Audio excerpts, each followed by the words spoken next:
Malgré les efforts en cours pour la sécurisation des personnes et de leurs biens par les autorités de la transition, le cercle de Bancasse continue impuissamment de compter ses déplacés quand le nombre des attaques se multiplie et le risque de famine grandit de jour en jour.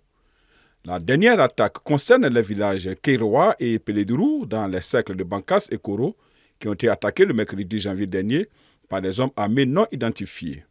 Des témoins rapportent que des tirs ont été entendus dans les deux villages.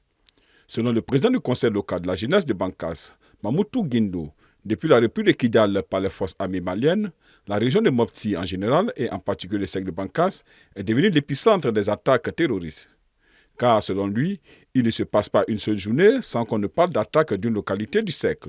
Un élu local qui a requis l'anonymat affirme que le cercle de Bancasse est sans électricité depuis plus de 3 mois. Ce qui, pour lui, est une aubaine pour les terroristes afin de commettre leurs forfaits. Il ajoute, depuis le mois de décembre 2023 à ce jour, au moins plus de 15 attaques terroristes ont endeuillé la zone. Des villages entiers comme les Agouabé et Djanwali ont été vidés de leurs habitants. Si tous reconnaissent que les patrouilles militaires sont fréquentes dans la zone, ils souhaitent que l'armée renforce son dispositif par la mise en place de checkpoints sur la route nationale 15 qui relie Bandiagara à Koro avec des patrouilles nocturnes dans les villages du cercle. Le mouvement patriotique pour l'unité et la sauvegarde du cercle de Bancasse, par la voix de son président Abdallah Togo, fait savoir de son côté que le cercle a été totalement appauvri par les forces terroristes. Selon lui, entre novembre dernier à ce jour, plusieurs animaux ont été enlevés, plus de 45 habitations brûlées et des écoles restent encore fermées dans certaines communes.